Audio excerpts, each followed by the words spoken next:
300 ವರ್ಷಗಳ ಪುರಾತನ ನಿಧಿ ಸಿಕ್ಕಿ ಇಡೀ ದೇಶದ ಗಮನ ಸೆಳೆದಿರೋ ಐತಿಹಾಸಿಕ ಗ್ರಾಮ ಲಕ್ಕುಂಡಿಯಲ್ಲಿ ಉತ್ಖನನ ಕಾರ್ಯದ ವೇಳೆ ಮತ್ತೆ ಪುರಾತನ ವಸ್ತುಗಳು ಪತ್ತೆಯಾಗಿವೆ. ಸತತ 5ನೇ ದಿನ ನಡೆಯುತ್ತಿರೋ ಉತ್ಖನನದ ವೇಳೆ ಪುರಾತನ ಕಾಲದ ಮಡಿಕೆ ಪತ್ತೆಯಾಗಿದ್ದು ಕುತೂಹಲ ಕೆರಳಿಸಿದೆ. ಲಕ್ಕುಂಡಿಯಲ್ಲಿ ಉತ್ಖನನ ಆರಂಭವಾದ 5 ದಿನಗಳಲ್ಲಿ ಒಂದೊಂದೇ ಪ್ರಾಚೀನ ವಸ್ತುಗಳು ಪತ್ತೆಯಾಗಿ ಎಲ್ಲರ ಗಮನ ಸೆಳೆದಿದೆ. ಮೊದಲ ದಿನದ ವೇಳೆ ಸ್ಥಳ ಗುರುತು ಮಾಡಿ ಉತ್ಖನನ ಕಾರ್ಯಾರಂಭ ಮಾಡಲಾಗಿತ್ತು. 2ನೇ ದಿನದ ಉತ್ಖನನದ ವೇಳೆ ಶಿವಲಿಂಗ ಪೀಠದ ಮಾದರಿ ಪುರಾತನ ಶಿಲ್ಪಕಲೆ ಪತ್ತೆಯಾಗಿ ಕುತೂಹಲ ಹೆಚ್ಚಿಸಿತ್ತು. 3ನೇ ದಿನದ ಉತ್ಖನನದ ವೇಳೆ ಶಿವಲಿಂಗ ಮತ್ತು ಪುರಾತನ ಮಡಿಕೆ ತುಂಡುಗಳು ಸಿಕ್ಕಿದ್ದು. 4ನೇ ದಿನ ಪುರಾತನ ಶಿಲೆ ನಾಗರ ಕೆತ್ತನೆ ಇದ್ದ ಕಲ್ಲಿನ ಬೋದಿಗೆ ಸಿಕ್ಕಿದೆ. ಇದೀಗ 5ನೇ ದಿನದ ಉತ್ಖನನದ ವೇಳೆ ಪುರಾತನ ಕಾಲದ ಮಡಿಕೆ ಸಿಕ್ಕಿದ್ದು ಎಲ್ಲರ ಗಮನ ಸೆಳೆದಿದೆ. ಇನ್ನು ಮನೆಯೊಳಗೆ ಚಾಲುಕ್ಯರ ಕಾಲದ ಪುರಾತನ ದೇವಸ್ಥಾನ ಇರೋದು ಗೊತ್ತಾಗಿದೆ. ಲಕ್ಕುಂಡಿ ಗ್ರಾಮದ ಚೌಕಿ ಮಠ ಮನೆಯ ಸಂಕೀರ್ಣದಲ್ಲಿ ಚಾಲುಕ್ಯರ ಕಾಲದ ಈಶ್ವರ ಮತ್ತು ಅರ್ಧನಾರೀಶ್ವರ ದೇವಸ್ಥಾನ ಇರೋದು ಗೊತ್ತಾಗಿದೆ. ಹೊರಗೆ ಮನೆಯಂತೆ ಕಾಣೋ ಇದರೊಳಗೆ ಪುರಾತನ ದೇವಸ್ಥಾನವಿದೆ. ಮನೆಯೊಳಗೆ ಸುಮಾರು 10 ಅಡಿ ಮುಚ್ಚಿ ಹೋದ ಈ ದೇವಸ್ಥಾನವನ್ನ ಸರ್ಕಾರ ಸೂಕ್ತ ಪರಿಹಾರ ನೀಡಿದ್ರೆ ಬಿಟ್ಟು ಕೊಡ್ತೀವಿ ಅಂತ ಇಲ್ಲಿ ವಾಸ ಮಾಡ್ತಿರೋ ಚೌಕಿ ಮಠ ಕುಟುಂಬ ಹೇಳಿದೆ. ನಿಧಿ ಮುತ್ತು ಹವಳ ಪ್ರಾಚೀನ ಕಲಾಕೃತಿ ಶಿವಲಿಂಗ ಹೀಗೆ ಪ್ರತಿದಿನ ಒಂದಿಲ್ಲೊಂದು ಪುರಾತನ ವಸ್ತುಗಳು ಸಿಗ್ತಾ ಇರೋ ಗದಗದ ಲಕ್ಕುಂಡಿ ಅಭಿವೃದ್ಧಿಗೆ ರಾಜ್ಯ ಸರ್ಕಾರ ಹೊಸ ಹೆಜ್ಜೆ ಇಡ್ತಿದೆ. ಈ ಬಗ್ಗೆ ಮಾಹಿತಿ ಹಂಚಿಕೊಂಡ ಪ್ರವಾಸೋದ್ಯಮ ಇಲಾಖೆ ಸಚಿವ ಎಚ್ ಕೆ ಪಾಟೀಲ್, ಲಕ್ಕುಂಡಿಯನ್ನ ವಿಶ್ವ ಪಾರಂಪರಿಕ ಸ್ಥಳ ಮಾಡಲು ರಾಜ್ಯ ಸರ್ಕಾರ ಎಲ್ಲ ಪ್ರಯತ್ನ ಮಾಡ್ತಿದೆ ಅಂದ್ರು. ಸದ್ಯ 4 ದಿನಗಳಲ್ಲಿ ಸಿಕ್ಕ ವಸ್ತುಗಳು ಭೂಮಿಯ ಮೇಲ್ಪದರದಲ್ಲಿ ಮಾತ್ರ. ಆಳಕ್ಕೆ ಹೋದಂತೆ ಮತ್ತಷ್ಟು ಪಾರಂಪರಿಕ ಐತಿಹಾಸಿಕ ಕಲಾ ಸ್ಮಾರಕಗಳು ಸಿಗುವ ನಿರೀಕ್ಷೆ ಇದೆ ಅಂತ ಸಚಿವ ಎಚ್ ಕೆ ಪಾಟೀಲ್ ತಿಳಿಸಿದ್ರು. ಇನ್ನು ಹಾಕು ಮಣ್ಣು ಅಥವಾ ಮೇಲ್ಪದರಿನ ಮಣ್ಣಿನೊಳಗನೆ ನಾವಿದ್ದೇವೆ.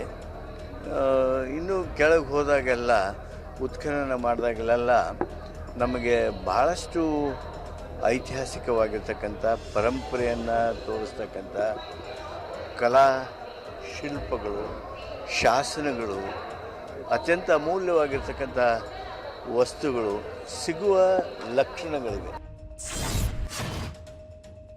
ಊರೊಳಗೆ ಜನರ ಕಷ್ಟಕ್ಕೆ ಅಭಯವಾದ ದೇವಸ್ಥಾನದಲ್ಲಿರಬೇಕಾದ ದೇವರ ವಿಗ್ರಹ ಊರಾಚೆ ರಸ್ತೆಯಲ್ಲಿ ಬಿದ್ದಿದೆ. ಇದನ್ನ ಕಂಡ ಗ್ರಾಮದ ಜನರು ಆತಂಕದಲ್ಲಿ ಬಂದು ನೋಡಿದ್ರೆ ದೇವಸ್ಥಾನಕ್ಕೆ ಕದೀಮರು ಕನ್ನ ಹಾಕಿದ್ದಾರೆ. ಬೆಳಗಾವಿ ಜಿಲ್ಲೆಯ ಸವದತ್ತಿ ತಾಲೂಕಿನ ದೂಪದಾಳ ಗ್ರಾಮದಲ್ಲಿ ವೀರೇಶ್ವರ ದೇವಸ್ಥಾನಕ್ಕೆ ನುಗ್ಗಿದ ದುಷ್ಟರ ಕೂಟ ಬಾಗಿಲು ಮುರಿದು 2 ಕೆಜಿ ಬೆಳ್ಳಿಯ ಕುದುರೆ, 2 ಚಿನ್ನದ ಸರ ಕಳ್ಳತನ ಮಾಡಿದ್ದಾರೆ. ಜೊತೆಗೆ ವೀರೇಶ್ವರ ದೇವರ ಕಂಚಿನ ಮೂರ್ತಿ ಹೊತ್ತೊಯ್ದಿದ್ದಾರೆ. ಕೊನೆಗೆ ಗ್ರಾಮದ ಹೊರವಲಯದಲ್ಲಿ ದೇವರ ಮೂರ್ತಿ ಎಸೆದು ಪರಾರಿಯಾಗಿದ್ದಾರೆ. ಹೊರಬಿದ್ದ ದೇವರ ಮೂರ್ತಿ ಕಂಡು ಭಯಭೀತರಾದ ಗ್ರಾಮಸ್ಥರು ಪೊಲೀಸರಿಗೆ ವಿಷಯ ತಿಳಿಸಿದ್ದಾರೆ. ಪ್ರಕರಣ ದಾಖಲಿಸಿಕೊಂಡ ಸವದತ್ತಿ ಪೊಲೀಸರು ಕದೀಮರ ಬೆನ್ನತ್ತಿದ್ದಾರೆ. ಶ್ವಾನದಳ ಬೆರಳಚ್ಚು ತಜ್ಞರಿಂದ ಆರೋಪಿಗಳ ಪತ್ತೆಗೆ ಹುಡುಕಾಟ ಚುರುಕುಗೊಂಡಿದೆ. ಶಬರಿಮಲೆ ಅಯ್ಯಪ್ಪನ ಚಿನ್ನಕಳವು ಪ್ರಕರಣ ಸಂಬಂಧ ಇಡಿ ಅಧಿಕಾರಿಗಳು ಬೆಂಗಳೂರು, ಬಳ್ಳಾರಿ ಸೇರಿದಂತೆ 5 ಕಡೆ ದಾಳಿ ನಡೆಸಿದ್ದಾರೆ. ಚಿನ್ನಕಳವು ಪ್ರಕರಣದ A1 ಉನ್ನಿಕೃಷ್ಣನ್ ಪೊಟ್ಟಿಯ ಬೆಂಗಳೂರು ನಿವಾಸದಲ್ಲಿ ದಾಖಲೆಗಳ ಪರಿಶೀಲನೆ ನಡೆಸಿದ್ದಾರೆ. ಅತ್ತ ಬಳ್ಳಾರಿಯಲ್ಲಿ ಚಿನ್ನದ ವ್ಯಾಪಾರಿ ಗೋವರ್ಧನ್ ಅವರ ರೊದ್ದಂ ಜ್ಯುವೆಲರಿ ಶಾಪ್ ಮತ್ತು ನಿವಾಸದಲ್ಲೂ ಇಡಿ ಅಧಿಕಾರಿಗಳು ದಾಖಲೆಗಳ ಪರಿಶೀಲಿಸಿದ್ದಾರೆ. ಚಿನ್ನಕಳವು ಪ್ರಕರಣದ ತನಿಖೆ ನಡೆಸುತ್ತಿರುವ ಕೇರಳದ ಎಸ್ಐಟಿ ಈಗಾಗಲೇ ಶಬರಿಮಲೆ ದೇಗುಲದ ಮುಖ್ಯ ಅರ್ಚಕ ಸೇರಿದಂತೆ 13 ಆರೋಪಿಗಳನ್ನು ಬಂಧಿಸಿದೆ. ಶಬರಿಮಲೆಯಿಂದ ಕದ್ದ ಚಿನ್ನವನ್ನ ಖರೀದಿಸಿದ ಆರೋಪದಡಿ ಬಳ್ಳಾರಿಯ ಗೋವರ್ಧನ್ ಬಂಧನವಾಗಿದೆ. ಈ ಪ್ರಕರಣದಲ್ಲಿ ಅಕ್ರಮ ಹಣದ ವರ್ಗಾವಣೆ ನಡೆದಿರುವ ಆರೋಪದ ಹಿನ್ನೆಲೆಯಲ್ಲಿ ಇಡಿ ತನಿಖೆ ನಡೆಸಿದೆ. ಬೆಂಗಳೂರು, ಬಳ್ಳಾರಿ, ಚೆನ್ನೈ ಮತ್ತು ತಿರುವನಂತಪುರಂ ಸೇರಿದಂತೆ 5 ಕಡೆ ದಾಳಿ ನಡೆಸಿ ದಾಖಲೆ ಪರಿಶೀಲನೆ ನಡೆಸಿದೆ. ಸದ್ಯ ಶಬರಿಮಲೆ ಚಿನ್ನ ದರೋಡೆ ಪ್ರಕರಣದ ಪ್ರಮುಖ ಆರೋಪಿ ಉನ್ನಿಕೃಷ್ಣನ್ಗೆ ಜಾಮೀನು ಮಂಜೂರಾಗಿದೆ. ಬಂಗಾರ ಪ್ರಿಯರಿಗೆ ಶಾಕಿಂಗ್ ನ್ಯೂಸ್ ಹೊರಬಿದ್ದಿದೆ. ದಿನದಿನಕ್ಕೆ ಏರುತ್ತಲೇ ಇರೋ ಚಿನ್ನದ ಬೆಲೆ ಇದೀಗ ಸಾರ್ವಕಾಲಿಕ ಗರಿಷ್ಠ ಮಟ್ಟಕ್ಕೆ ತಲುಪಿದೆ. 1 ಗ್ರಾಂ ಚಿನ್ನದ ಬೆಲೆ ಬರೋಬ್ಬರಿ 15,000 ರೂಪಾಯಿಯ ಗಡಿಯತ್ತ ಬಂದು ನಿಂತಿದೆ. ಬೆಂಗಳೂರಿನಲ್ಲಿ 22 ಕ್ಯಾರೆಟ್ನ 1 ಗ್ರಾಂ ಚಿನ್ನದ ದರ ನಿನ್ನೆ 13,405 ಇತ್ತು. ಇಂದು 13,730 ರೂಪಾಯಿಗೆ ಏರಿದೆ. 24 ಕ್ಯಾರೆಟ್ 1 ಗ್ರಾಂ ಚಿನ್ನದ ಬೆಲೆ ನಿನ್ನೆ 14,624 ಇತ್ತು. ಆದರೆ ಒಂದೇ ದಿನ 354 ರೂಪಾಯಿ ಏರಿಕೆಯಾಗಿ 14,978 ರೂಪಾಯಿಗೆ ಜಿಗಿದಿದೆ. ಕಳೆದ ಒಂದೇ ವರ್ಷದಲ್ಲಿ ಬಂಗಾರದ ಬೆಲೆ 60% 70% ಏರಿದೆ. ಇದೇ ವರ್ಷ 1 ಗ್ರಾಂ ಬಂಗಾರದ ಬೆಲೆ 16,000 to 20,000 ರೂಪಾಯಿ ಆಗುವ ಸಾಧ್ಯತೆ ಇದೆ. ಇನ್ನು ಬೆಳ್ಳಿ ಬೆಲೆಯಂತೂ ಇತಿಹಾಸದಲ್ಲೇ ಮೊದಲ ಬಾರಿಗೆ ಅತಿ ಗರಿಷ್ಠ ಮಟ್ಟಕ್ಕೆ ತಲುಪಿದೆ. ನಿನ್ನೆ 1 ಕೆಜಿಗೆ 3,05,000 ಇದ್ದ ಬೆಳ್ಳಿ ಇಂದು 3,20,000ಕ್ಕೆ ಏರಿ ಹುಬ್ಬೇರುವಂತಾಗಿದೆ. ಹತ್ಯೆ ಪ್ರಕರಣದಲ್ಲಿ ಜೈಲು ಸೇರಿರುವ ದರ್ಶನ್ ಗ್ಯಾಂಗ್ನ ಆರೋಪಿಗಳಾದ ಪವಿತ್ರ ಗೌಡ, ಲಕ್ಷ್ಮಣ್, ನಾಗರಾಜ್ಗೆ ಮನೆ ಊಟ ಕೊಡಬೇಕು ಎನ್ನುವ ಆದೇಶವನ್ನ ಹೈಕೋರ್ಟ್ ತಡೆ ಹಿಡಿದಿದೆ. ವಾರಕ್ಕೊಮ್ಮೆ ಮನೆ ಊಟ ನೀಡಲು ಬೆಂಗಳೂರಿನ 57ನೇ ಸಿಸಿಎಚ್ ಕೋರ್ಟ್ ಆದೇಶಿಸಿತ್ತು. ಇದನ್ನ ಹೈಕೋರ್ಟ್ನಲ್ಲಿ ರಾಜ್ಯ ಸರ್ಕಾರ ಪ್ರಶ್ನಿಸಿತ್ತು. ಒಬ್ಬೊಬ್ಬರಿಗೆ ಒಂದು ರೀತಿಯ ಸವಲತ್ತನ್ನ ನೀಡೋದು ಕಾನೂನು ಬಾಹಿರವಾಗುತ್ತೆ. ಸುಪ್ರೀಂ ಕೋರ್ಟ್ ಆದೇಶ ಉಲ್ಲಂಘನೆಯಾದ್ರೆ ಅಧಿಕಾರಿಗಳ ಮೇಲೆ ಕ್ರಮವಾಗುತ್ತೆ. ಜೈಲಿನಲ್ಲಿ FSSAI 4 ಸ್ಟಾರ್ ನೀಡಿರುವ ಆಹಾರವನ್ನ ನೀಡಲಾಗ್ತಿದೆ ಅಂತ ಹೈಕೋರ್ಟ್ನಲ್ಲಿ ಹೆಚ್ಚುವರಿ SPP BN ಜಗದೀಶ್ ವಾದವನ್ನ ಮಂಡಿಸಿದ್ರು. ವಾದವನ್ನ ಆಲಿಸಿದ ಹೈಕೋರ್ಟ್ ವಾರಕ್ಕೊಮ್ಮೆ ಮನೆ ಊಟ ನೀಡುವ ಆದೇಶಕ್ಕೆ ಬ್ರೇಕ್ ಹಾಕಿದೆ. ಹಾಡಹಗಲೇ ಕಿಡಿಗೇಡಿಯೋರ್ವ ಶಾಲೆಯಿಂದ ಮನೆಗೆ ವಾಪಸ್ ಆಗ್ತಿದ್ದ ಬಾಲಕಿಯನ್ನ ಹಿಂಬಾಲಿಸಿದ್ದಾನೆ. ಬಾಲಕಿ ತನ್ನ ಮನೆಯ ಗೇಟ್ ಒಳಗೆ ಓಡಿ ಹೋಗಿ ಅಮ್ಮ ಬಾಗಿಲು ತೆಗಿ ಅಂತ ಆತಂಕದಿಂದ ಕಿರುಚಾಡಿದ್ದಾಳೆ. ಬಾಲಕಿ ಕಿರುಚಾಡಿದ್ರೂ ಮನೆಯ ಗೇಟ್ವರೆಗೂ ಬಂದ ಕಿಡಿಗೇಡಿ ಇಣುಕಿ ನೋಡಿದ್ದಾನೆ.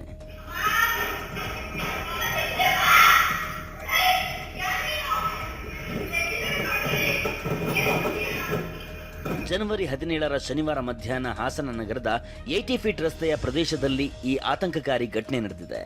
ಮಗಳಿಗೆ ಏನಾದರೂ ಅನಾಹುತ ಆಗಿದ್ರೆ ಗತಿ ಏನು ಅಂತ ಪೋಷಕರು ಆತಂಕ ವ್ಯಕ್ತಪಡಿಸಿದ್ದಾರೆ. ಬರೋಷ್ಟರೊಳಗೆ ಯಾರೋ ಒಬ್ಬ ನಿಂತಿದ್ದಂತೆ ಅಲ್ಲಿ ಹಿಂದೆ ಬಂದಿದ್ದಾನೆ ನಮ್ಮ ಪಾಪ ಹತ್ರ. ಬಂದಾಗ ಇವಳು ಓಡಿ ಬಂದಿದ್ದಾಳೆ. ಯಾಕೆ ಏನು ಅಂತೇಳಿ ಆಗ ಬಾಯಿಲಿ ಏನೋ ಹೇಳ್ತೀನಿ ಅಂತೇಳಿ ಇದು ಮಾಡ್ತಿದ್ದಂತೆ. ನೀನು ಯಾರು ಅಂತೇಳಿ ಮನೆ ಹತ್ರ ಓಡಿ ಬಂದಿದ್ದಾಳೆ. ಬಂದು ಗೇಟ್ ಹಾಕ್ಕೊಂಡು ಬಾಗಿಲು ಬಡಿತಿದ್ದಾಳೆ. ನಾವಿರಲಿಲ್ಲ ಮನೇಲಿ. ಬಾಗಿಲು ಬಡ್ದಿದ್ದಾಳೆ. ಬಾಗಿಲು ಬಡ್ದಾಗ ಕಿರ್ಚಾಡಿದಾಳಲ್ಲ, ಆಗ ಬಂದು ಗೇಟ್ ಹತ್ರನ ಬಂದ್ಬಿಟ್ಟು ಮನೇಲಿ ಇದೀವಿ ಅಂತ ಹೇಳ್ಬಿಟ್ಟು ಹೋಗ್ಬಿಟ್ಟಿದ್ದಾನೆ ಅವನು. ಇನ್ನು ಘಟನೆ ಬಗ್ಗೆ ಮಾಹಿತಿ ತಿಳಿದ ಪೆನ್ಷನ್ ಮೊಹಲ್ಲಾ ಠಾಣೆಯ ಪೊಲೀಸರು ಸಿಸಿ ಕ್ಯಾಮೆರಾ ದೃಶ್ಯ ಆಧರಿಸಿ ತನಿಖೆಗಿಳಿದಿದ್ದಾರೆ. ಶಿಡ್ಲಘಟ್ಟ ನಗರಸಭೆ ಆಯುಕ್ತಗೆ ಜೀವ ಬೆದರಿಕೆ ಆರೋಪ ಪ್ರಕರಣದಲ್ಲಿ ಕಾಂಗ್ರೆಸ್ ನಾಯಕ ರಾಜೀವ್ ಗೌಡ ಪತ್ತೆ ಹಚ್ಚುವಲ್ಲಿ ಪೊಲೀಸರು ವಿಫಲರಾಗಿದ್ದಾರೆ. ರಾಜೀವ್ ಗೌಡನಿಗಾಗಿ ಪೊಲೀಸರು ಕೇರಳ, ತಮಿಳುನಾಡು, ಬೆಂಗಳೂರು ಸೇರಿ ಹಲವೆಡೆ ಹುಡುಕಾಟ ನಡೆಸಿದ್ರೂ ಆತನ ಸುಳಿವು ಸಿಕ್ಕಿಲ್ಲ. ಇನ್ನು ಅಜ್ಞಾತ ಸ್ಥಳದಲ್ಲಿ ಇದ್ದುಕೊಂಡೇ FIR ರದ್ದು ಕೋರಿ ರಾಜೀವ್ ಗೌಡ ಹೈಕೋರ್ಟ್ಗೆ ಅರ್ಜಿ ಸಲ್ಲಿಸಿದ್ದಾನೆ. ರಾಜೀವ್ ಗೌಡ ಪರ ವಾದ ಮಂಡಿಸಿದ ಹಿರಿಯ ವಕೀಲ ವಿವೇಕ್ ರೆಡ್ಡಿ ರಾಜೀವ್ ಗೌಡ ತಾವು ಆಡಿದ ಮಾತಿಗೆ ಫೋನ್ ಮೂಲಕ ಮಾಧ್ಯಮದಲ್ಲೇ ಕ್ಷಮೆ ಕೇಳಿದ್ದಾರೆ. ಸಾರ್ವಜನಿಕವಾಗಿ ಕ್ಷಮೆ ಕೇಳಲು ರಾಜೀವ್ ಗೌಡ ಸಿದ್ಧರಿದ್ದಾರೆ ಎಂದಿದ್ದಾರೆ. ಈ ವೇಳೆ ಅರ್ಜಿದಾರ ರಾಜೀವ್ ಗೌಡಗೆ ಹೈಕೋರ್ಟ್ ತರಾಟೆಗೆ ತೆಗೆದುಕೊಂಡಿದೆ. ಅರ್ಜಿದಾರನಿಗೆ ಮಹಿಳೆಯರೆಂದರೆ ಗೌರವ ಇಲ್ವೇ? ಅರ್ಜಿದಾರ ಇಂತಹ ಮಾತನ್ನೆಲ್ಲ ಹೇಗೆ ಆಡಲು ಸಾಧ್ಯ? ಒಮ್ಮೆ ಮಾತನಾಡಿದರೆ ವಾಪಸ್ ಪಡೆಯಲು ಆಗೋದಿಲ್ಲ. ನಿಯಂತ್ರಣವಿಲ್ಲದ ನಾಲಿಗೆ ಎಲ್ಲವನ್ನೂ ಹಾಳು ಮಾಡಬಲ್ಲದು. ನೀವು ಕ್ಷಮೆ ಕೇಳಿದರೂ ಒಡೆದಿರುವುದು ಒಂದಾಗುವುದಿಲ್ಲ ಎಂದು ಹೈಕೋರ್ಟ್ ಅಭಿಪ್ರಾಯಪಟ್ಟಿದೆ. ಇನ್ನು ರಾಜೀವ್ ಗೌಡ ಅರ್ಜಿ ಸಂಬಂಧ ಹೈಕೋರ್ಟ್ ಆದೇಶ ಕಾಯ್ದಿರಿಸಿದೆ. ನೀರು ತುಂಬಿದ್ದ ಹೊಂಡಕ್ಕೆ ಕಾರು ಉರುಳಿ ಟೆಕ್ಕಿ ಸಾವನ್ನಪ್ಪಿದ ಪ್ರಕರಣದ ಸಂಬಂಧ ನೋಯ್ಡಾ ಪೊಲೀಸರು ಬಿಲ್ಡರ್ನನ್ನು ಬಂಧಿಸಿದ್ದಾರೆ. ಶಾಪಿಂಗ್ ಮಾಲ್ ನಿರ್ಮಾಣಕ್ಕಾಗಿ 3 ವರ್ಷಗಳ ಹಿಂದೆ ತೋಡಿದ್ದ ಹೊಂಡಕ್ಕೆ ಕೊಳಚೆ ನೀರು ತುಂಬಿಕೊಂಡಿತ್ತು. ಶುಕ್ರವಾರ ಸಾಫ್ಟ್ವೇರ್ ಇಂಜಿನಿಯರ್ ಯುವರಾಜ್ ಮೆಹ್ತಾ ಅವರ ಕಾರು ಈ ಹೊಂಡಕ್ಕೆ ಉರುಳಿತು. ಯುವರಾಜ್ ಕಾರಿನ ಮೇಲೆ ಹತ್ತಿ ನೆರವಿಗಾಗಿ ಅಂಗಲಾಚಿದ್ರು. ಆದರೆ 2 ಗಂಟೆ ಆದರೂ ನೆರವು ಸಿಗದೆ ಯುವರಾಜ್ ಕಾರಿನ ಸಮೇತ ಜಲಸಮಾಧಿಯಾಗಿದ್ರು. ಈ ಘಟನೆ ಆಕ್ರೋಶಕ್ಕೆ ಗುರಿಯಾಗಿದೆ. 2 ವಾರಗಳ ಹಿಂದೆ ಟ್ರಕ್ ಡ್ರೈವರ್ ಗುರುವಿಂದರ್ ಸಿಂಗ್ ಇದೇ ಹೊಂಡ ತಪ್ಪಿಸಲು ಹೋಗಿ ಗೋಡೆಗೆ ಡಿಕ್ಕಿ ಹೊಡೆದಿದ್ದ. ಆಗ ಅಧಿಕಾರಿಗಳು ಬಂದು ಗೋಡೆ ಹಾನಿಯಾಗಿರುವುದಕ್ಕೆ ಹಣ ಕಟ್ಟುವಂತೆ ಹೇಳಿದ್ರು ಅಂತ ಚಾಲಕ ಆರೋಪಿಸಿದ್ದಾನೆ. ಈ ಮಧ್ಯೆ ಲೋಕಸಭೆ ವಿಪಕ್ಷ ನಾಯಕ ರಾಹುಲ್ ಗಾಂಧಿ ದೇಶದಲ್ಲಿ ರಸ್ತೆಗಳು, ಸೇತುವೆಗಳು, ಬೆಂಕಿ, ನೀರು, ಮಾಲಿನ್ಯ, ಭ್ರಷ್ಟಾಚಾರ ಜನರನ್ನ ಕೊಲ್ಲುತ್ತಿದೆ, ಆದರೂ ಹೊಣೆಗಾರಿಕೆ ಇಲ್ಲದಂತಾಗಿದೆ ಅಂತ ಕಿಡಿಕಾರಿದ್ದಾರೆ.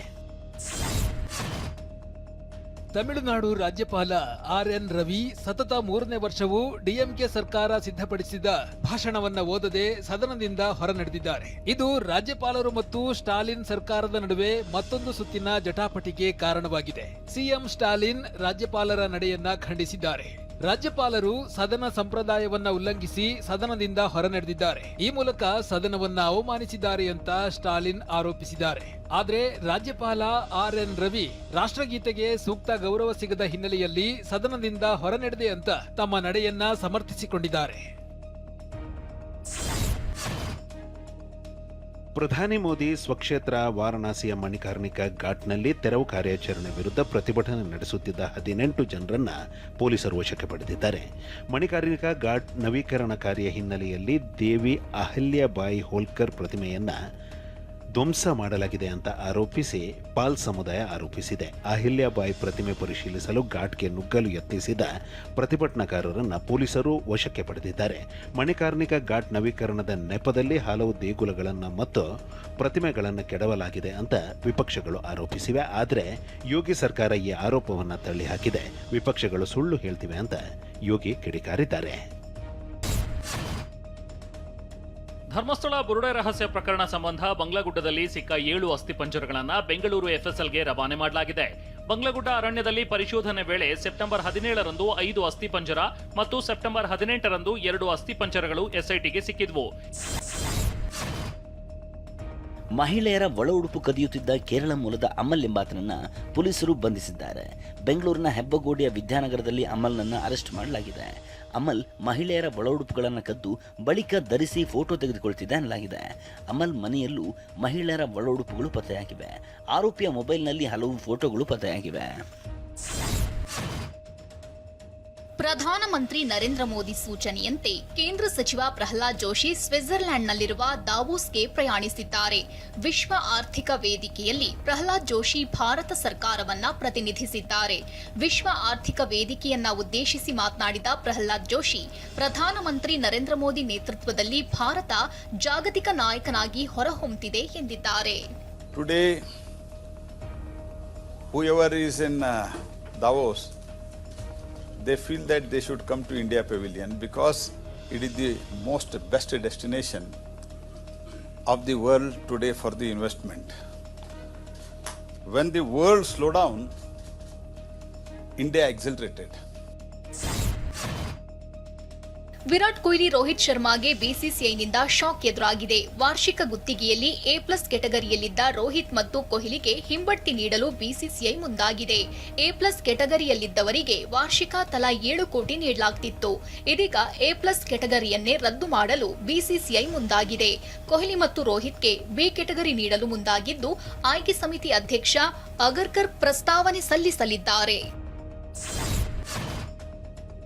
Ramaiah university of applied science ವತಿಯಿಂದ ಇಂದು ಹಾಗೂ ನಾಳೆ ಆಲ್ ಇಂಡಿಯಾ ಯೂನಿವರ್ಸಿಟೀಸ್ ದಕ್ಷಿಣ ವಲಯದ ವೈಸ್ ಚಾನ್ಸಲರ್ಗಳ ಕಾನ್ಕ್ಲೇವ್ ಆಯೋಜನೆ ಮಾಡಲಾಗಿದೆ.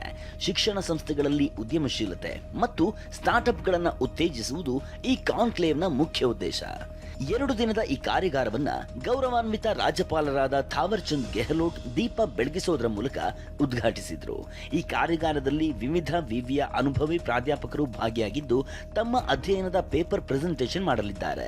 ರಾಮಯ್ಯ ಯೂನಿವರ್ಸಿಟಿಯ ಗೌರವಾನ್ವಿತ vice chancellor doctor Kuldeep Kumar Raina, AIU ಕಾರ್ಯದರ್ಶಿ ಪಂಕಜ್ ಮಿತ್ತಲ್ ಮತ್ತು ರಿಜಿಸ್ಟ್ರಾರ್ ಅಶೋಕ್ ರಾವ್ ಮಾತಾಡಿ, ಇಂದು ಮತ್ತು ನಾಳಿನ ಕಾರ್ಯಾಗಾರವು ವಿದ್ಯಾರ್ಥಿಗಳಿಗೆ ಹೇಗೆ ಅನುಕೂಲ ಆಗುತ್ತೆ, ಏನೆಲ್ಲ ಚರ್ಚೆ ಆಗುತ್ತೆ ಅನ್ನೋದರ ಮಾಹಿತಿ ನೀಡಿದ್ರು.